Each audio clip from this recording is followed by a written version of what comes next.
Bago pa magising ang karamihan sa Barangay San Roque, buhay na ang kalsada para kay Aling Cora Villaseñor. 3:00 pa lang ng madaling araw, naghuhuni na ang mga kuliglig sa tabi ng estero at ang hangin ay may halong amoy ng basang semento at nilulutong arnibal. Sa loob ng maliit niyang inuupahan, isang silid na may bubong na yero at dingding na kahoy, kumakabog ang takure sa kalan habang dahan-dahan niyang hinahalo ang matamis na syrup. Konti lang, para hindi sumakit ngipin ng mga bata, bulong niya sa sarili, parang may kausap na matagal nang kilala ang panlasa ng komunidad. Sa gilid, nakasalansa ng mga baso, iba-ibang klase, karamihan ay bigay-bigay lang ng mga suki. May basong plastik na may kupas na logo ng soft drinks, may garapon na dating lalagyan ng kape, at may ilan pang maliliit na cup na maingat niyang hinuhugasan gabi-gabi. Sa ibabaw ng mesa, nakapatong ang isang lumang timbangan at isang maliit na notebook na puno ng pangalan at petsa. Hindi iyon listahan ng utang lang, listahan niyon ng tiwala. "Mang Lando, dito na ako!" Sigaw niya sa bintana nang marinig ang pamilyar na ugong ng tricycle sa labas. Bumukas ang pinto at sumilip ang mukha ni Mang Lando. Matulis ang ilong, sunog sa araw ang balat kahit madaling araw pa lang at may ngiti na parang laging may baong biro. "Aba, Aling Cora, gising ka na naman? Ang aga mo talaga. Parang ikaw ang nagtutulak ng araw para sumikat," sabi niya habang binubuhat ang isang lalagyan ng sago. "Nako, kung kaya ko lang yun, matagal ko nang pinasikat ang araw sa buhay ko," sagot ni Cora na may halong tawa pero may nakatagong pagod sa dulo. "Ito na ba ang kariton mo?" "Oo, ayusin mo lang yung gulong ha. Kanina pa kumakadyot, baka sa gitna ng kalsada tumigil." "Huwag kang mag-alala. Yung gulong mo mas matibay pa sa relasyon ng mga tao sa subdivision na pinupuntahan mo," biro ni Mang Lando, sabay turo sa direksyon ng malayong gate na palaging may ilaw kahit gabi.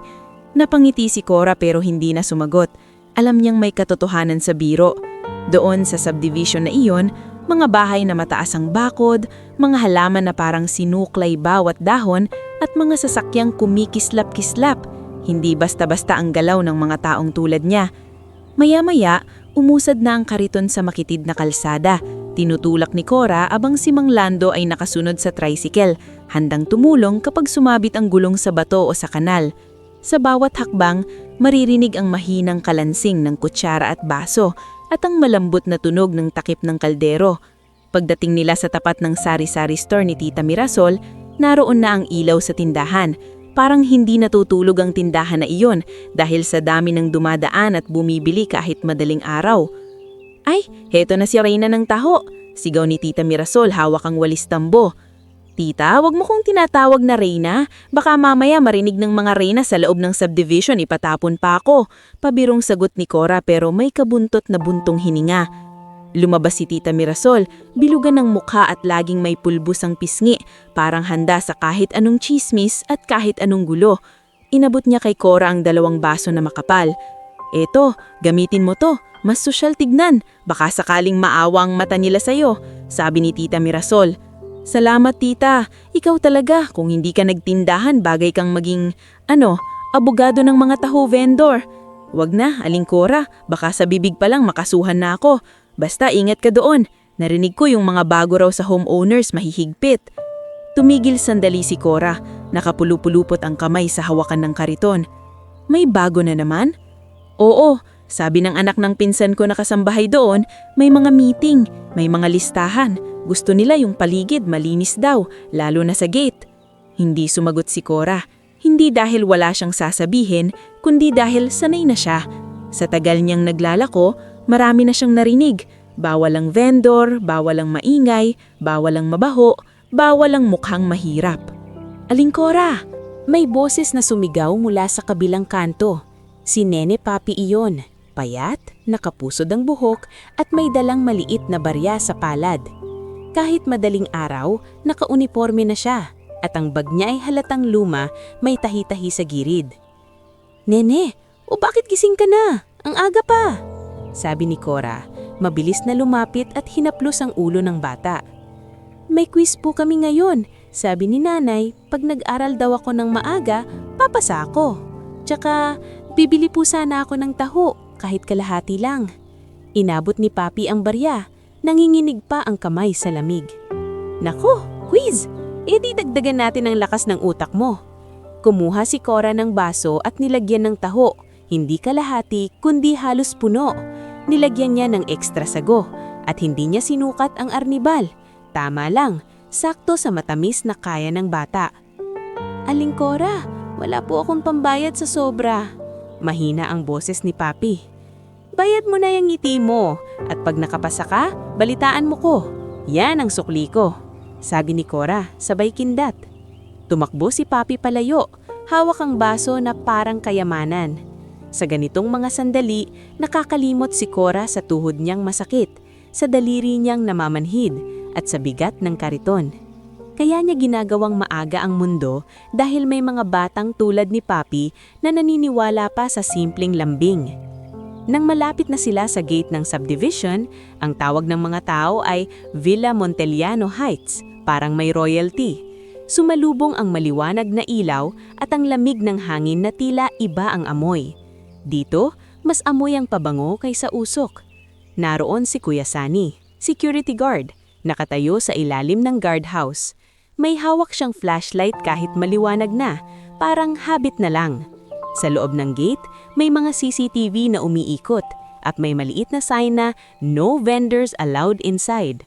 Pero si Cora hindi naman pumapasok. Sa labas lang siya, sa may gilid kung saan may kaunting anino at pader na pwedeng sandalan ng mga kasambahay at ilang residente na palihim na bumibili. Kuya Sani! Bati ni Kuya Sani, pero hindi siya ngumiti kagaya dati. May kaba sa boses. Kuya Sani, kumusta? Heto, taho, mainit-init. Sagot ni Cora, handa nang kumuha ng baso. Wag muna, Aling, may ano kasi. Umiwas ng tingin si Kuya Sani, parang may masamang balita. May ano? Tanong ni Cora. Lumapit si Mang Lando, kunwari nag-aayos ng gulong pero nakikinig. Nagpalit kasi ng pamunuan sa homeowners. May memo. Bawal na raw ang vendor sa paligid ng gate, kahit sa labas. Nang marinig iyon, parang humigpit ang hawak ni Cora sa kutsara. Ngulit hindi siya sumigaw, hindi siya nagwala.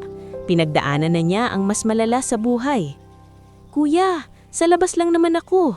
Hindi ako papasok. Hindi ako nag-iistorbo. Mahinaon niyang sabi, pero may paninginig na bahagya sa dulo.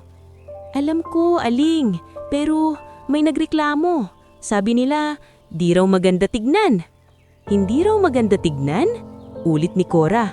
At doon, parang tumama sa kanya ang salitang iyon hindi sa tinga, kundi sa loob ng dibdib. Dumating ang isang babae sa gate, si Miss Clarice Dizon, nakaputing uniforme, may ID na nakasabit at may eye bags na halatang galing night shift. Nagsalubong ang mata nila ni Cora at agad lumumbot ang mukha ng nurse. Aling Cora, bulong ni Clarice, lumapit ng hindi masyadong halata. May taho pa po. Oo hiha, mainit pa. Nilingon ni Clarice ang guardhouse. Kuya Sani, saglit lang, bibili lang kami. Nag-aatubili si Kuya Sani, pero tumanggo rin. Parang nagbibigay ng 5 minutong pahintulot sa isang mundong ayaw na sa mga tulad ni Cora. Habang nagsasalin si Cora ng taho, napansin niyang naninginig ang kamay ni Clarice, hindi sa lamig, kundi sa pagod. Ang payat mo, hiha. Kumakain ka ba? Hindi na nga po ako nakapag-dinner, Aling. Ang daming pasyente. Tapos yung nanay ko may maintenance pa. Mahina niyang sabi. Tinapik ni Cora ang baso. Eto, dagdagan ko. Huwag mo nang bayaran ng buo. Bahala ka na. Basta magpahinga ka kapag kaya. Aling, nakakahiya. Nangingilid ang mata ni Clarice. Mas nakakahiya kung mamamatay ka sa trabaho. Hindi ka naman papalitan ng ospital pag nangyari yun. Sagot ni Cora, seryoso. Hindi nakasagot si Clarice. Kinuha niya ang baso at naglabas ng pera. Pero pinigilan ni Cora ang kamay niya. Sabi ko nga, bahala ka na. Ulit ni Cora. May lambing na matigas. Yung klasing lambing ng matatandang sanay magtaguyod. Padalis ni Clarice, huminga ng malalim si Cora. May mga ganitong tao na nagpapalakas sa kanya.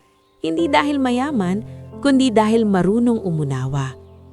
Aling Cora, muling nagsalita si Kuya Sani, mas mahina. Pasensya na talaga, may nag-iikot mamaya, baka makita ka. Kilala ko na yan, sagot ni Cora, pilit na ngumiti. Hanggang kailan bang pagbabawal? Isang araw? Isang linggo? Isang buhay? Hindi sumagot si Kuya Sunny. Dahil alam nilang pareho, kapag ang utos galing sa taas, madalas ang baba ang unang tinatamaan. Mula sa loob ng guardhouse, may lumabas na junior guard na hindi kilala ni Cora. Si Romiel. Bata, matigas ang muka, parang gustong magpakitang gilas. Ano to? Nandito pa vendor? Malamig niyang tanong. Umayo si Kuya Sunny. Romiel, sa labas lang siya. Bibili lang si Ma'am Clarice. Bawal vendor kahit sa labas kuya, sabi sa memo. Sagot ni Romiel, sabay tinginan kay Cora mula ulo hanggang paa.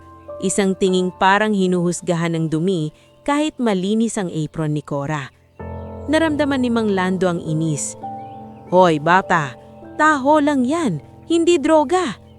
Sumingit si Cora, mabilis para hindi lumaki.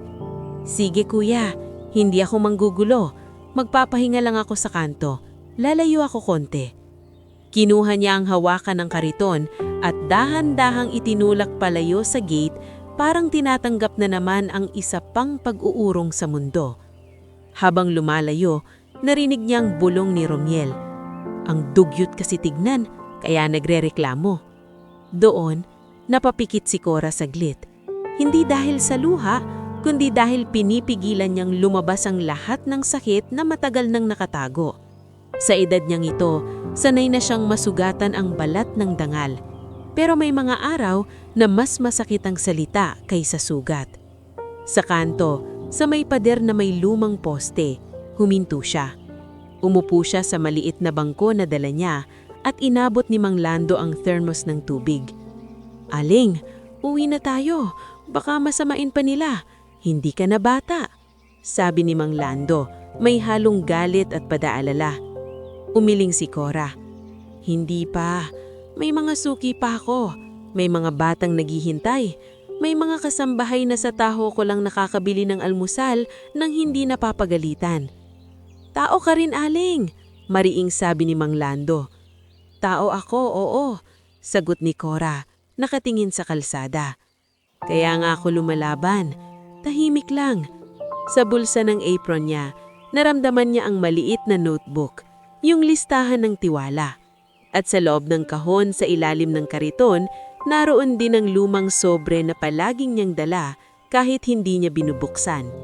Parang anting-anting na nagpapaalala sa kanya na may dahilan ng lahat ng paghihirap. Sa malayo, nagliwanag ang silangan. Unti-unting dumadami ang tao sa kalsada. Mga kasambahay na nagmamadaling bumili, mga driver na sumisipol at mga batang papasok sa paaralan. Sa bawat dumaraan na tumitingin kay Cora, may halong awa, may halong hiya, may halong pagtingin na parang siya'y parte ng kalsada. Nandyan lang, dapat umiwas. Ngulit sa loob ng dibdib ni Aling Cora, may tahimik na panata. Hindi siya mawawala, parang basura. Hindi siya basta itataboy ng walang kwento. Dahil ang taho niya, hindi lang pagkain. Ito ang huling hibla ng buhay na pinanghahawakan niya. Habang ang anak niyang si Leandro, sa kung saan mang naroroon, ay nananatiling pangalan na binubulong niya tuwing madaling araw.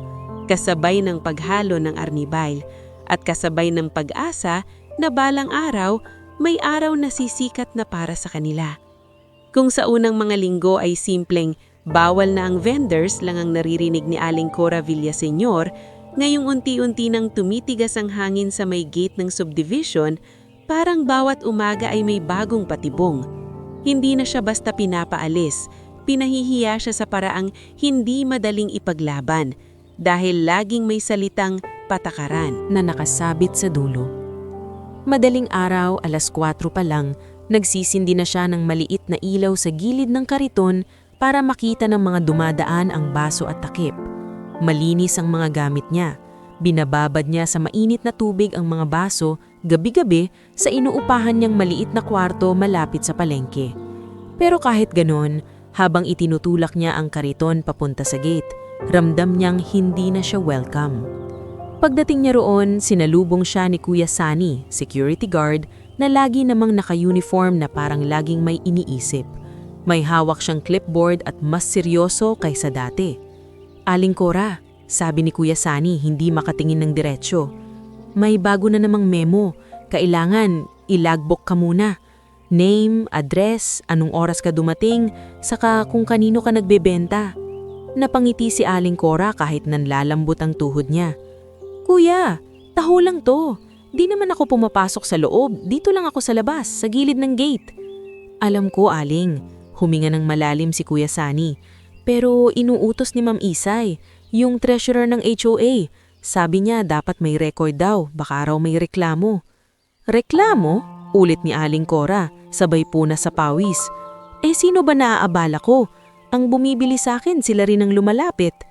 Hindi sumagot si Kuya Sunny.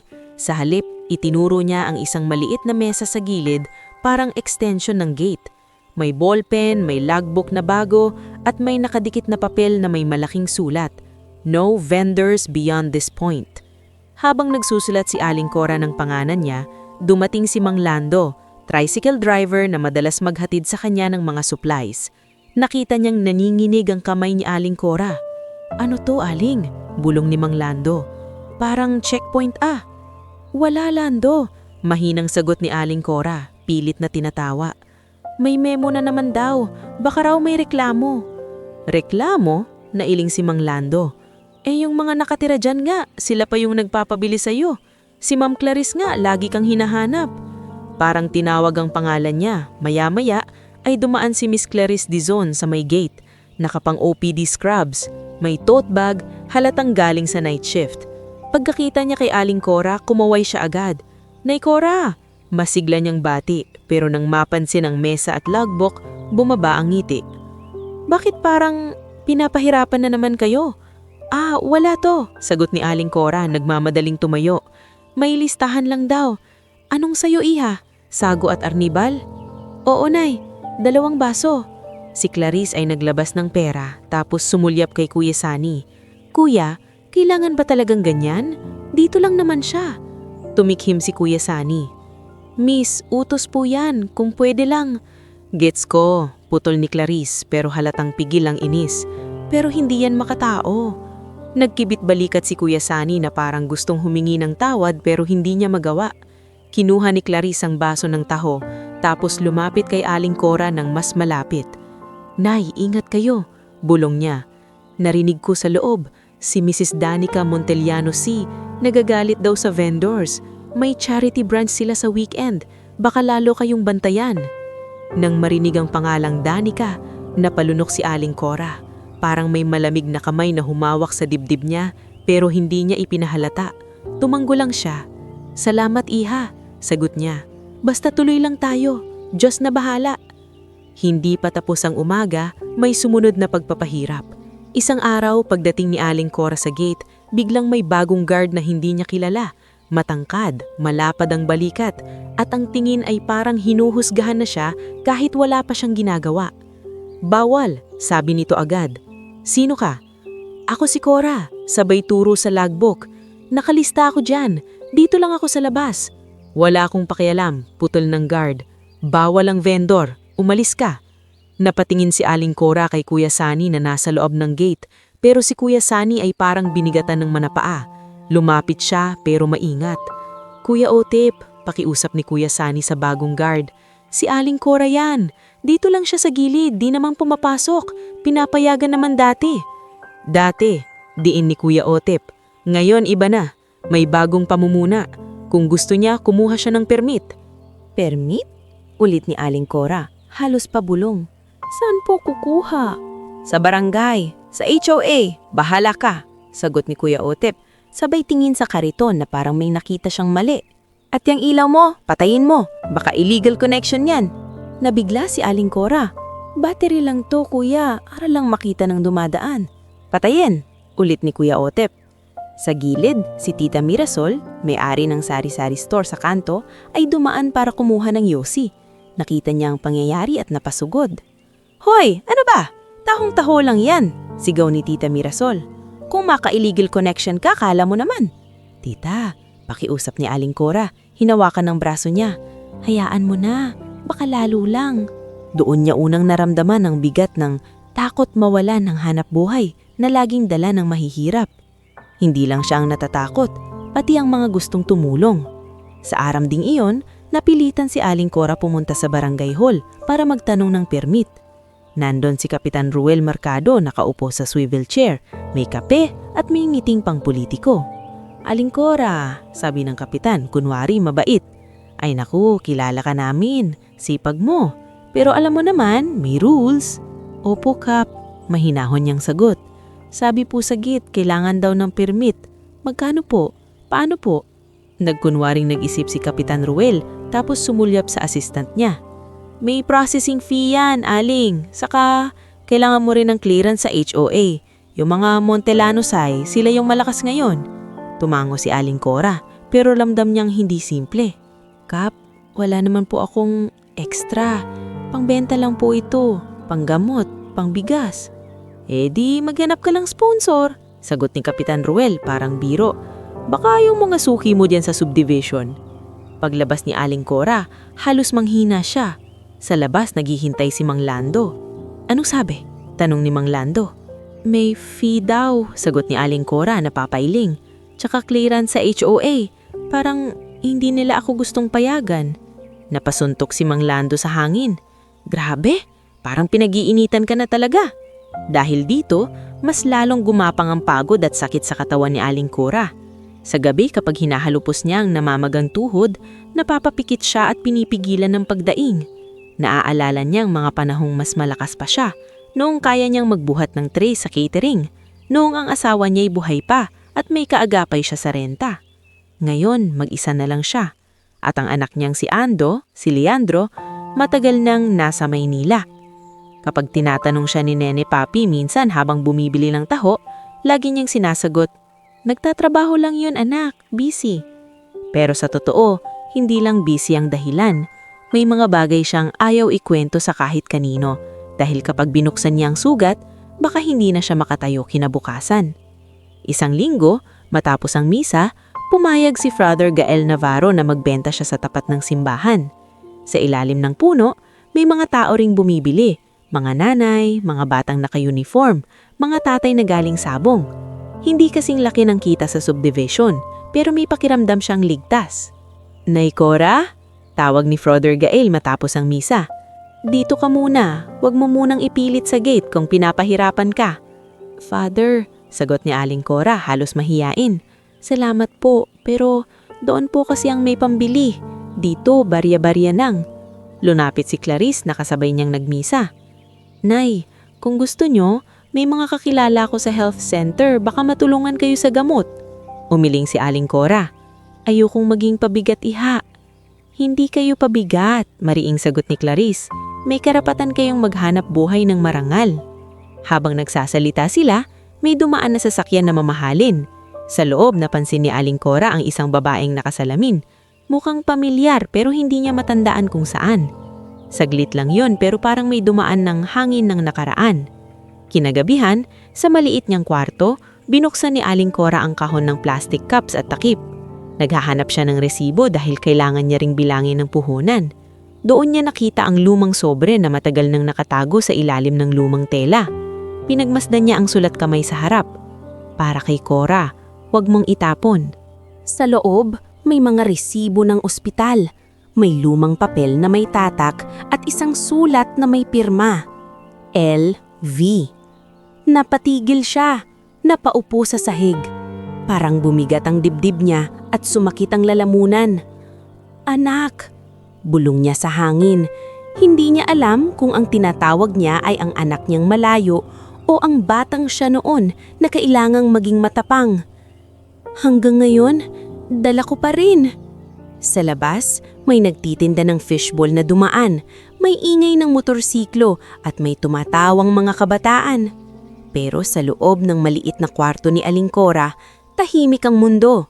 At ang tahimik na digmaan sa gate ay tila mas lalala pa.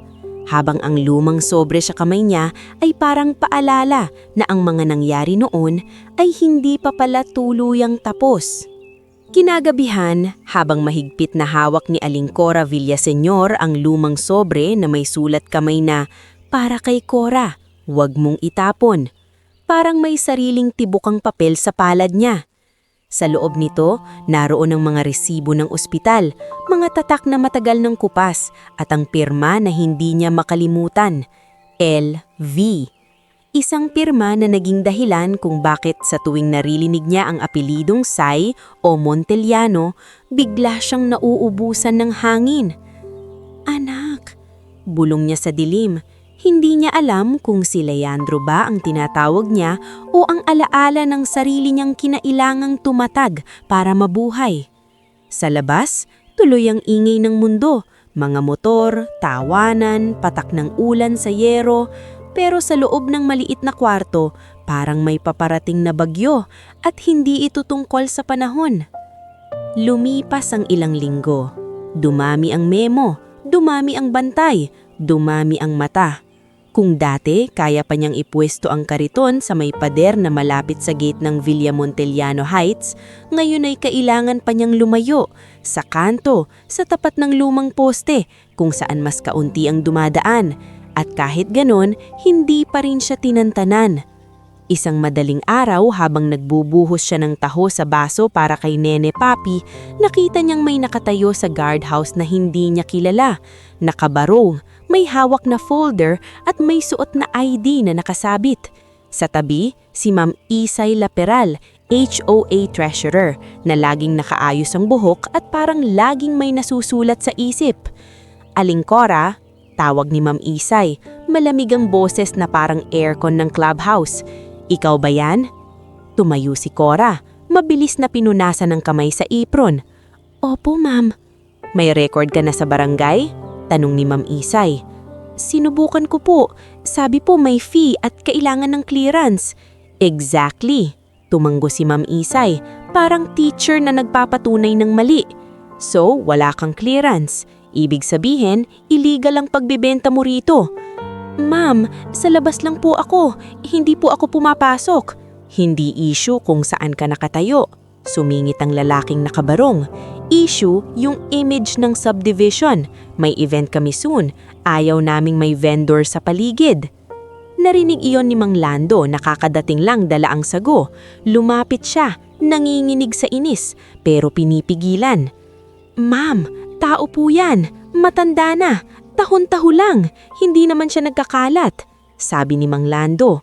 Lumingon si Ma'am Isay na parang sinukat si Mang Lando mula ulo hanggang paa. At ikaw, sino ka? Tricycle driver po, tumutulong lang. Then mind your own business, putol ni Ma'am Isay. Hindi na nakipagtalo si Cora. Pinagtapusan niya ang taho ni Papi, sabay bulong sa bata. Umuwi ka na anak, baka mahuli ka sa klase. Umalis si Papi na hawak ang baso, pero ang mga mata niya ay puno ng takot at pagkataka. Lumingon siya kay Cora. Gusto niyang magsalita pero hindi niya alam kung anong sasabihin. Pag-uwi ni Cora ng gabing iyon, dumalaw si Clarice Dizon sa maliit niyang pwesto sa tapat ng simbahan. Hindi naka-uniforme si Clarice, naka-jacket lang at may dalang paper bag na may tinapay. Nay, sabi ni Clarice, diretso agad, may balita ako. Yung charity branch sa Villa Montellano Heights, this weekend na. Si Mrs. Danica Montellano Sai mismo ang host. Napatigil si Cora sa pag-aayos ng baso. Danica? Opo. At sinabi ng isang kasambahay na kakilala ko, si Alma Joy, kasambahay sa kanila, na may listahan daw sila ng mga hindi dapat makita sa gate.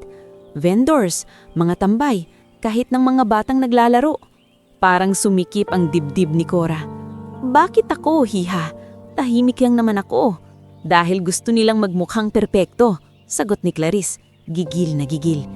At madaling target ang katulad ninyo. Sa tabi, dumaan si Father Gael Navarro, sakto ring pauwi mula sa meeting sa parish. Nang marinig ang usapan, tumigil siya. Aling Cora, mahinahon na sabi ni Father Gael, kung may event sila, huwag ka munang pumunta roon. Dito ka na lang sa simbahan, mas ligtas. Bumaba ang tingin ni Cora.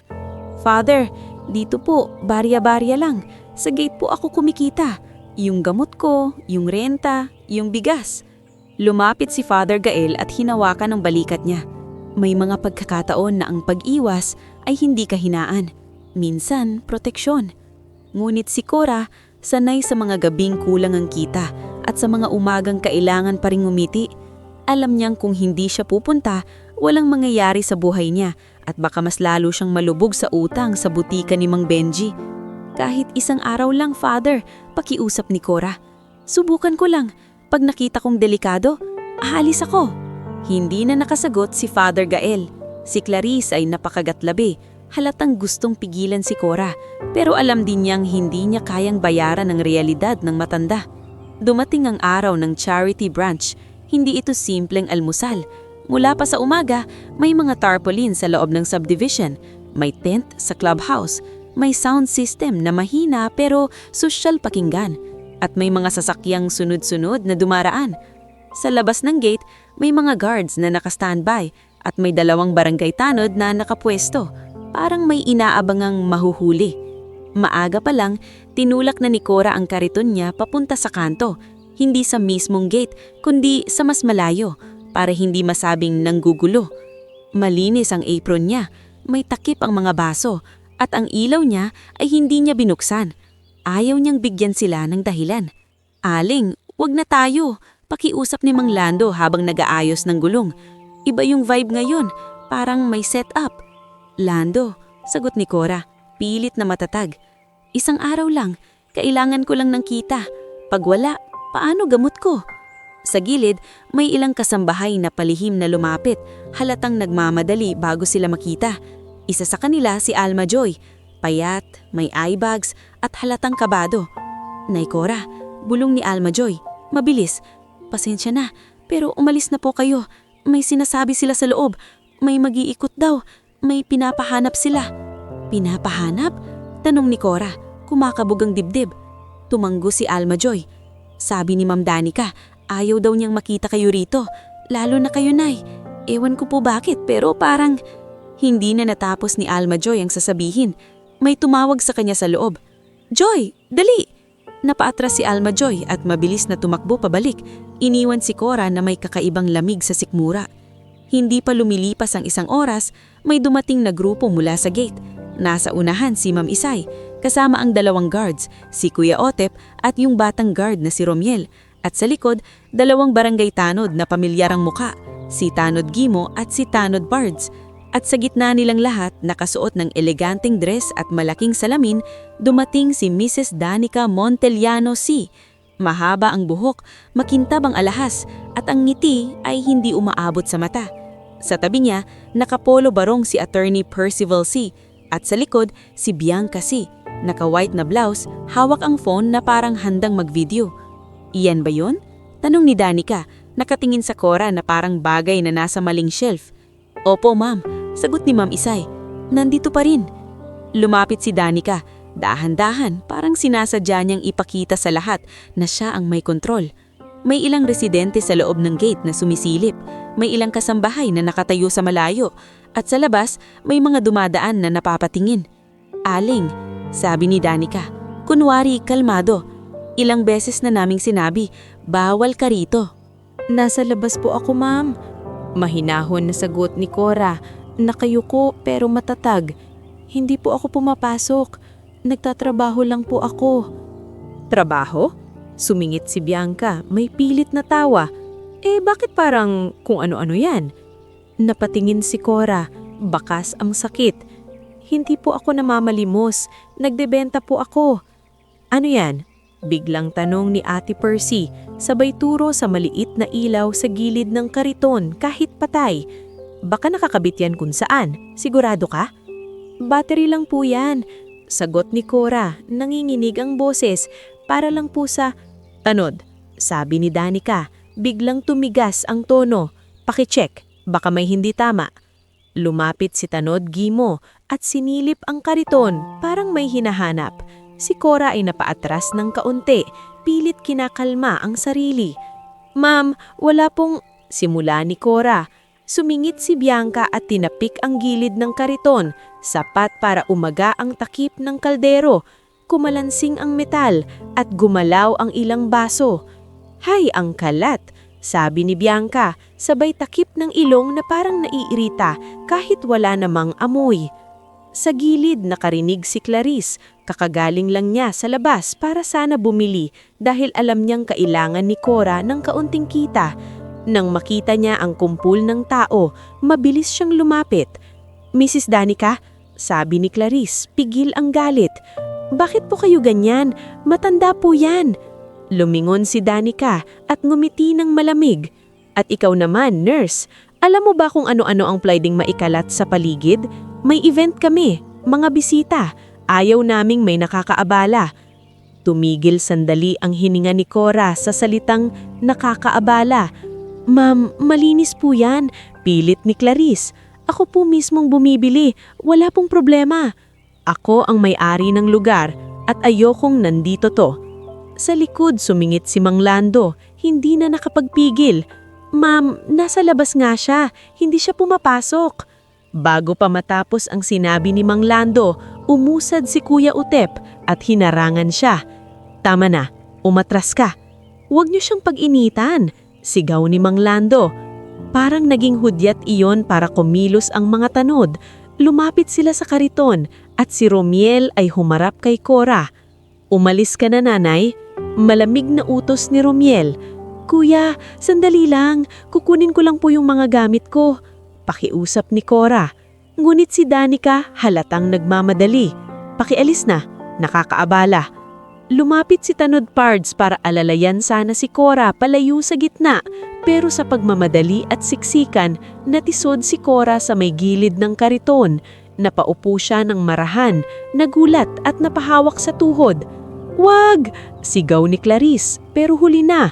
Nasa sahig na si Cora, humihingal. "Maawa kayo," mahina niyang sabi, halos hindi na marinig. Sa pagkakagulo may isang lalagyan ng armibal na natabig at tumapon. Kumalat sa semento ang palagkit na tamis, sumunod ang sago at gumulong ang ilang baso. Kumalansing ang kutsara at bumukas ang takip ng kaldero. Lumabas ang singaw ng mainit na taho na parang biglang naputol ang umaga. Sa gilid may batang napahinto, si Nenek Poppy. Dumadaan lang sana papunta sa school activity. Nang makita si Cora, napasigaw siya. "Lola Cora!" Gusto sanang lumapit si Poppy, pero hinila siya ng kasambahay palayo. "Wag, Poppy, dito ka lang." Si Father Gale, sakto ring papunta sa blessing sa malapit. Narinig ang ingay at mabilis na lumapit. "Tama na, anong nangyayari dito?" "Father," sabi ni Danica, kunwaring nahinaw. "Patakaran ba yan kung may napapahamak?" Mariing tanong ni Father Gale, naninginig sa galit at awa. Samantala si Bianca ay nakataas ang phone, nagre-record at maririnig pang bumubulbong, "Ayan, para makita ng lahat, bawal dito." Humihibik si Clarice habang lumuluhod sa tabi ni Cora. Dahan-dahang inaangat niya ang balikat niya. "Nay, pasensya na, pasensya na. Hindi mo kasalanan, iha." Mahina ngulit malinaw na sagot ni Cora. Mahinang sagot ni Cora, pero duguan na ang siko at nanginginig ang mga daliri niya sa sakit at hiya. At doon, sa pinakagitna ng kaguluhan, habang nagkakagulo ang mga tao, habang may nagbubulungan at may nagvi-video, biglang tumahimik ang kalsada nang may dumating na sasakyan. Isang black sedan na dahan-dahang huminto sa tabi. Hindi ito maingay, hindi ito paandar, pero sapat ang presensya para mapalingon kahit ang mga tanod. Bumukas ang pinto. Bumaba ang isang lalaking matangkad, maayos ang polo, at ang matay diretsyo kay Cora, parang matagal siyang hinahanap. Kasunod niyang bumaba ang isang babaeng may ID ng ospital, si Dr. Ma Tessa Robles, at isang lalaking naka-plain clothes na may tindig na pulis, si Chief Inspector Nilo Sarmiento. Huminto ang lahat. Si Danica na kanina'y matapang, biglang nanigas ang ngiti. Si Attorney Percy ay napahawak sa sariling relo na parang nawalan ng oras. At si Aling Cora, nakahandusay at hawak ang sugatang braso, ay napatingala at sa bibig niyang nanginginig, isang pangalan lang ang kusang lumabas, halos walang tunog. "Ando, Ando." Halos hindi lumabas ang pangalan ni Aling Cora Villaseñor, pero sapat na iyon para parang tumigil ang hangin. Nakatitig siya sa lalaking kakababa lang mula sa black sedan. Matangkad, maayos ang polo at may matang parehong pamilyar at estranghero. Ang mukha niya ay mas matalas na mayon, mas adult, mas matatag ang panga, pero ang titig, iyon ang titig na ilang dekada nang hinahanap ni Cora tuwing madaling araw. Ma, mahina ang boses ng lalaki, parang napuputol. Ma, bakit kayo ganyan? Lumuhod siya agad sa semento. Hindi iniisip kung marurumihan ang pantalon niya. Hindi iniisip kung may nanunood. Inabot niya ang sugatang braso ni Cora na naninginig at dahan-dahang tinakpan ng palad niya ang sugat. Parang gusto niyang pigilan ang sakit sa mismong paghawak. Anong ginawa nila sa'yo? Tanong niya, nanginginig ang boses na pilit pinipigil ang galit. Anak, bulong ni Cora, nangingilid ang luha pero hindi pa rin lumalabas. Hindi, okay lang ako. Hindi okay to. Tumayo si Dr. Leandro o Ando Villaseñor at humarap sa mga tao. Sa likod niya, lumapit si Dr. Tessa Robles, Hospital Administrator, may hawak na maliit na medical kit. Ma'am Cora, please, maupo po muna kayo. Tingnan natin yung siko niyo. Si Clarice Dizon, nanginginig paira sa iyak at galit, agad tumabi. Dok, sorry, sinubukan ko po. Wala kang kasalanan, mabilis na putol ni Ando, pero hindi niya inalis ang tingin sa kabilang grupo. Kita ko naman. Samantala, si Chief Inspector Nilo Sarmiento ay lumapit, nakataas ang kilay, parang sanay sa eksenang ganito. Hindi siya sumigaw, hindi siya nagbanta. Ang presensya niya ang mismong babala. Good morning, malamig na bati ni Inspector Nilo, tumingin kay Danica Montellano C., kay Attorney Percy C. at kay Bianca C. May reklamo tayong natanggap tungkol sa pananakit sa isang senior citizen at mukhang may mga saksi. Napakurpak si Danica, pilit ibinalik ang posture na sosyal. Inspector, this is private property. Nagpapatupad lang kami ng rules. Private property? Ulit ni Inspector Nilo, sabay tingin sa semento at sa kalat na sago at arnibal. Nasa labas siya ng gate, public road to, at kahit saan pa siya, hindi kasama sa rules ang kaladkarin ng matanda. Sumingit si Ma'am Isay Laperal, nanginginig ang boses pero tilit matapang. Sir, hindi naman namin sinaktan, nadulas lang siya. Ako po mismo ang nakakita, putol ni Clarice, tumayo at hinawi ang luha. Hinila po siya ng tanod at guard at sinipa po ni Miss Bianca yung kariton. Excuse me? Mabilis na kontra ni Bianca, sabay taas ng phone. May video ako, makikita niyo dyan na siya ang... Miss Bianca, malamig na sabi ni Inspector Nilo. Tandaan niyo, minsan ang video ang ebidensyang bumabalik sa gumawa. Parang may dumaan na kibot sa mukha ni Attorney Percy. Tumihim siya, nag-adjust ng barong at pilit ngumiti. Inspector, I'm a lawyer. Let's be careful. May miscommunication lang to. Mrs. Danica is hosting a charity brunch. May guests. Naturally, we wanted order. Order, ulit ni Ando, at doon unang sumabulat ang galit na matagal niyang kinukulong. Ang order ba yung ipahiya ang nanay ko? Napatigil ang lahat, maging si Kuya Sani sa guardhouse na payuko. Si Mang Lando nanginginig ang panga, napahawak sa gulong ng kariton para hindi sumugod. Lumapit si Ando ng isang hakbang, sapat para maparamdam sa mga say na hindi siya basta-basta. Kilala niyo ba siya? Tanong niya sabay turo kay Cora na ginagamot na ni Dr. Tessa. Isang vendor, sagot ni Danica, mabilis, parang gusto niyang tapusin. Hindi, umiling si Ando. Siya ang nanay ko, Aling Cora Villaseñor, senior citizen. At kung tingin nyo vendor lang siya, mas lalo kayong mali. Sumingit si Father Gael, matatag ang boses. Mrs. Danica, nakakahiya. Sa harap ng mga tao at ng Diyos, kaladkarin ng matanda? Pinilit ni Danica ang ngiti pero halata ang takot na dumagapang. Father, you're misunderstanding. Hindi ko kayo mami-misunderstand. Putol ni Father Gael. Kita ko ang sugat niya.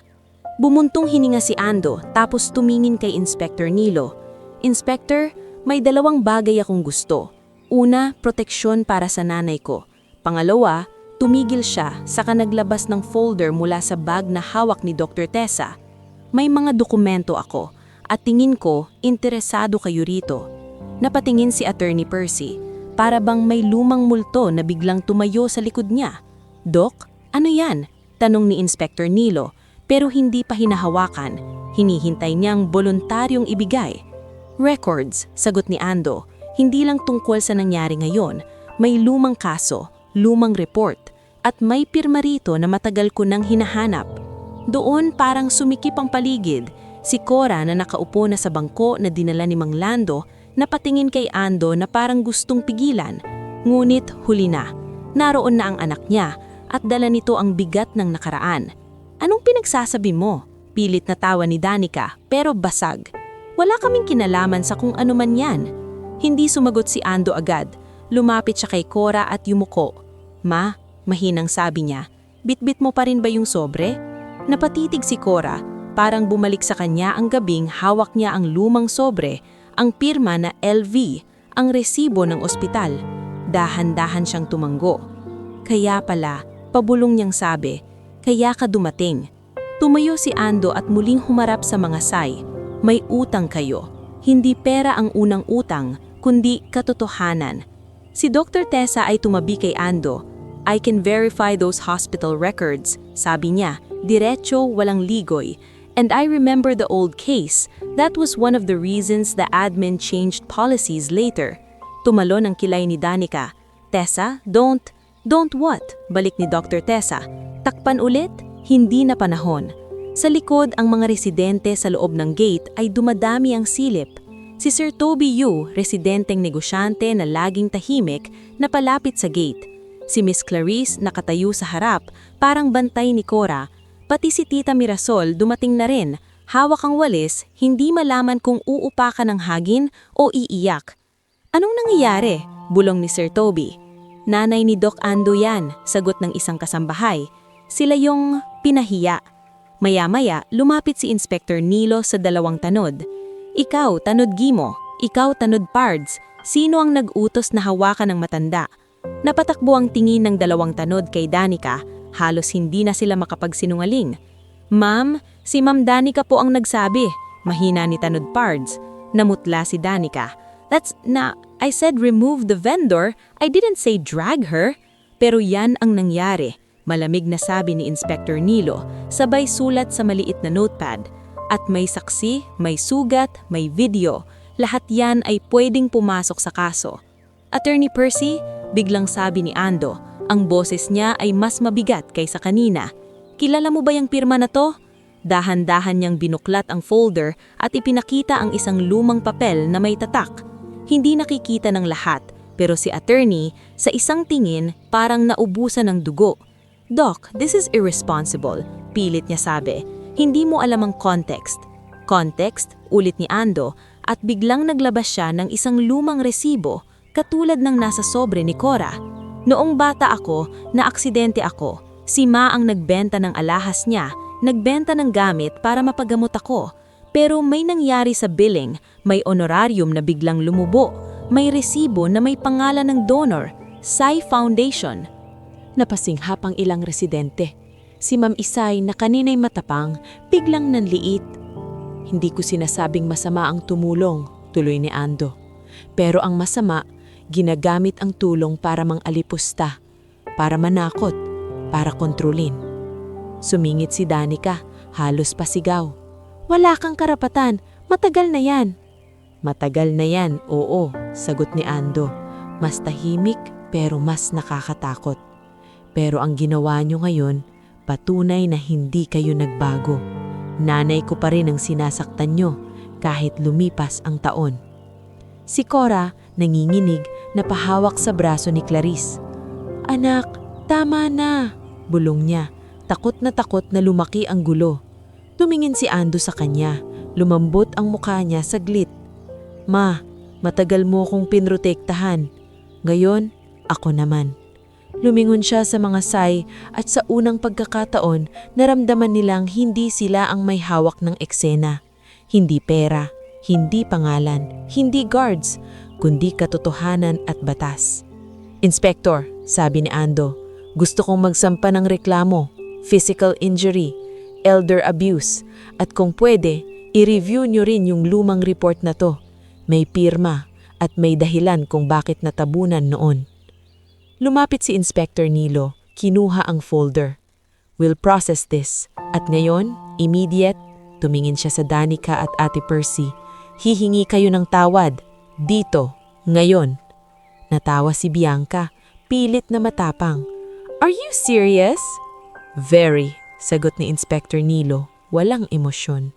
Namilog ang mata ni Bianca pero nang tingnan niya ang mga taong nakasilip, mga residente, mga kasambahay, si Father Gael Navarro, si Clarice na hawak-hawak ang panyo na parang gusto niyang pigilan ang sarili na maiyak ulit. Si Danica, namumula ang muka, nanginginig ang kamay, dahan-dahan siyang lumapit kay Cora na nakaupo, sugatan, pero tuwid pa rin ang likod kahit pagod. Aling, Cora, pilit na sabi ni Danica, parang nilulunok ang pride. Pasensya na kung nasaktan ka. Hindi pa tapos, sumingit si Ando, mahina pero matalim.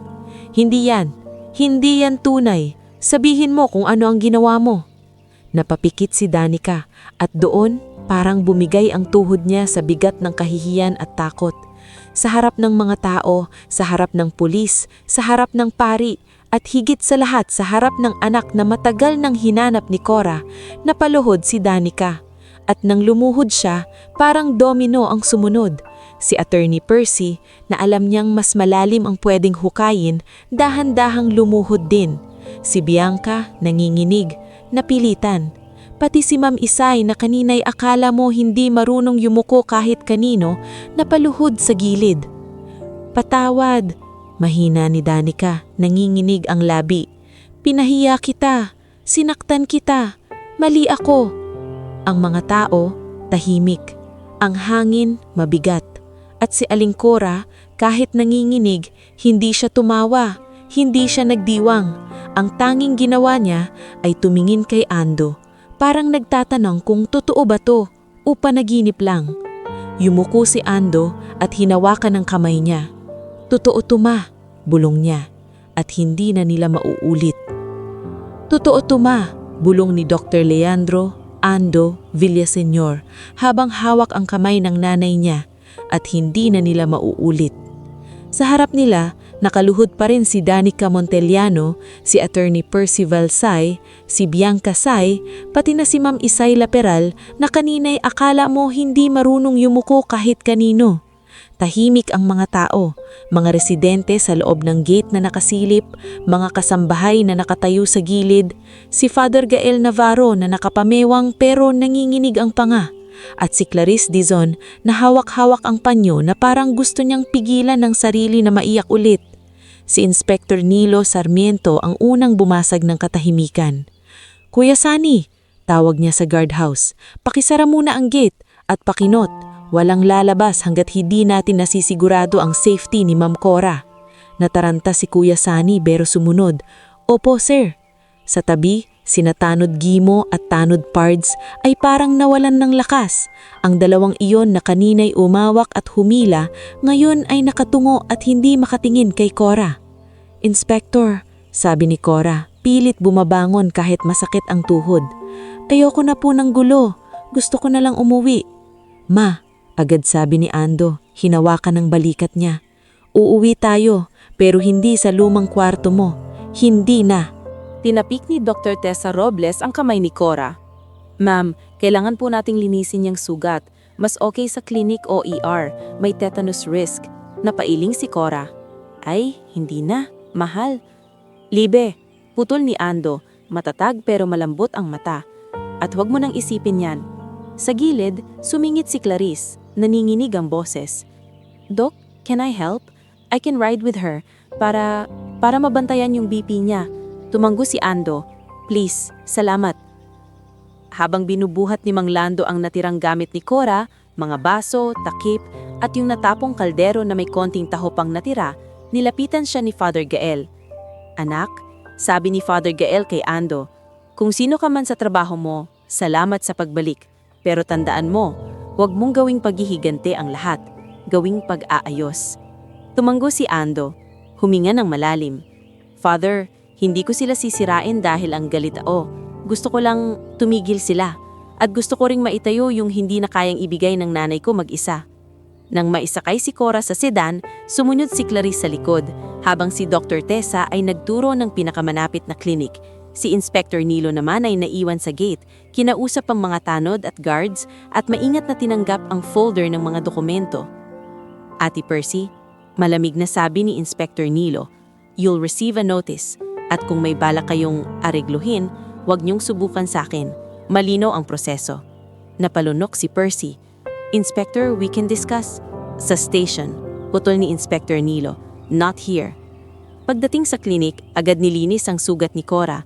Habang tinatapalan ng gauze ang siku niya, nakatitig siya sa kisame na parang hindi pa rin naniniwala. Nasa tabi niya si Ando, hawak ang isang papel, ngunit ang mata niya ay kay Cora pa rin. "Ma," mahinang sabi ni Ando, "bakit hindi mo sinabi sa akin?" Dumilim ang tingin ni Cora. "Anong sasabihin ko, anak? Na pinapahiya ako? Na pinapaalis ako? Kung sinabi ko sa iyo baka hindi ka nakapagtrabaho, baka nag-alala ka, baka..." "Ma, anak mo ko," sagot ni Ando. "Hindi ko kailangan ng perpektong balita. Kailangan ko lang ng totoo."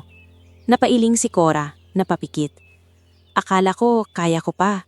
Akala ko matatapos to nang hindi na bumabalik yung dati." Si Clarice nakaupo sa dulo, tahimik na nakikinig.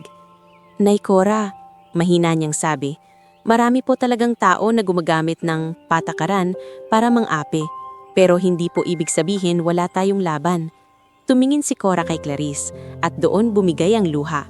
Hindi iyak na malakas, kundi luha na matagal nang nakatago sa likod ng ngiti tuwing madaling araw. Pagkatapos ng treatment, hindi na sila bumalik sa lumang inuupahan ni Cora. Dinala siya ni Ando sa isang maliit ngulit maaliwalas na bahay na malapit sa simbahan, malapit kay Father Gael at malapit din sa health center.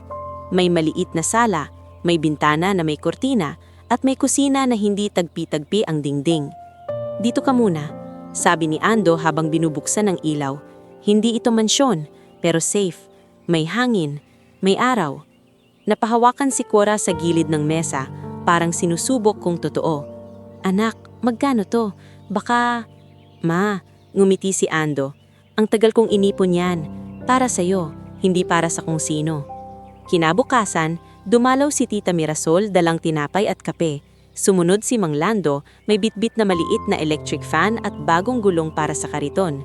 Dumating din si Nene Papi, may dalang papel na may grade. "Lola Cora!" sigaw ni Papi, tumakbo at yakapin ng matanda. "Nakakuha po ako ng 92. Napatawa si Cora kahit may sugat.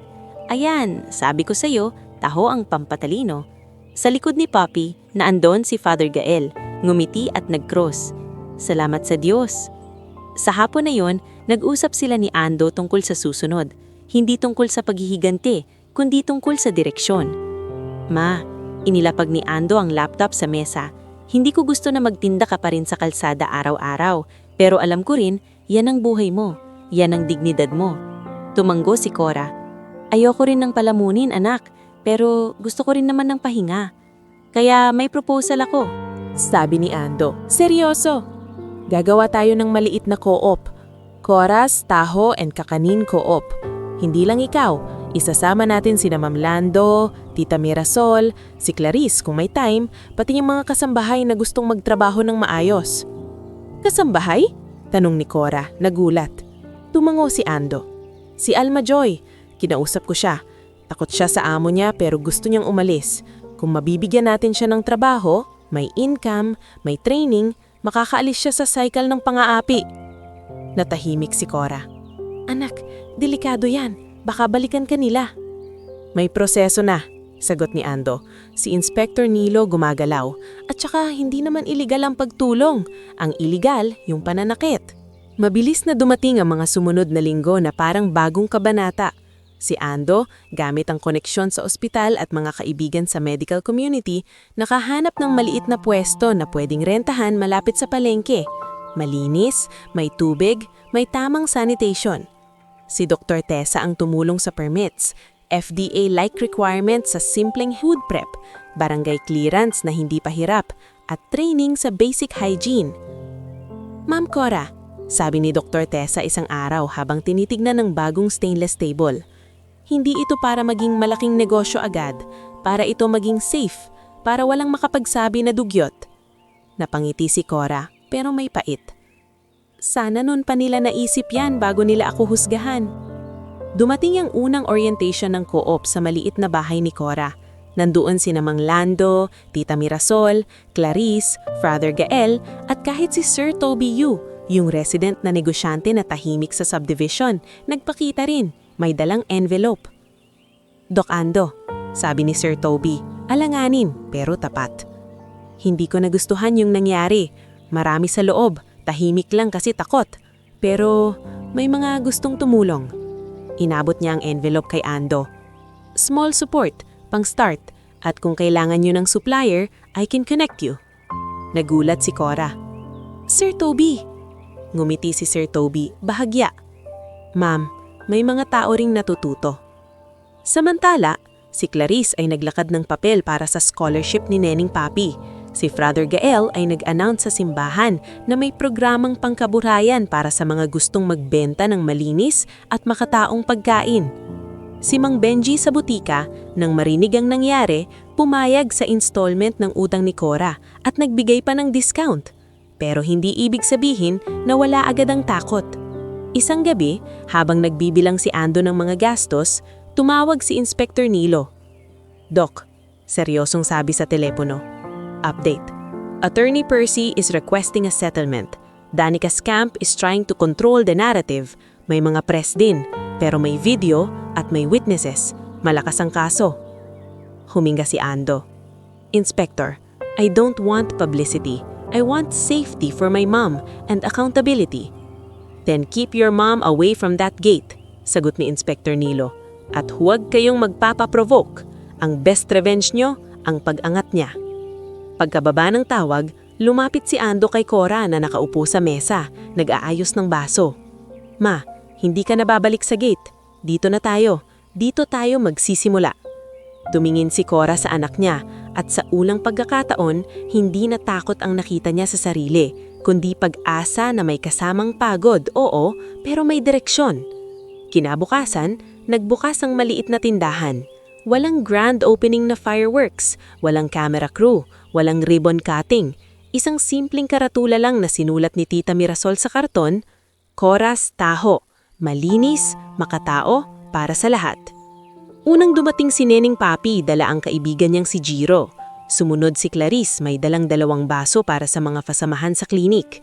Dumating si Alma Joy, nakapangkaraniwang damit, walang amo na sinisigaw, at unang beses siyang ngumiti ng maluwag. Nay Cora, salamat kasi akala ko habang buhay na akong takot. Hinawakan ni Cora ang kamay niya. Dito, walang amo. Dito, magkasama tayo. At nang dumating si Ando, bumili siya ng isang baso, umupo sa maliit na bangko sa tapat ng tindahan at pinanood ang nanay niyang nagtitinda. Hindi na sa kalsadang puno ng panghuhusga, kundi sa lugar na may dangal at liwanag. Uminom si Cora ng kaunting taho, saka tumingin sa araw na pasikat pa lang. Ang sarap pala, bulong niya, hindi lang tungkol sa taho, kundi sa buhay na sa wakas, may pahinga at may respeto.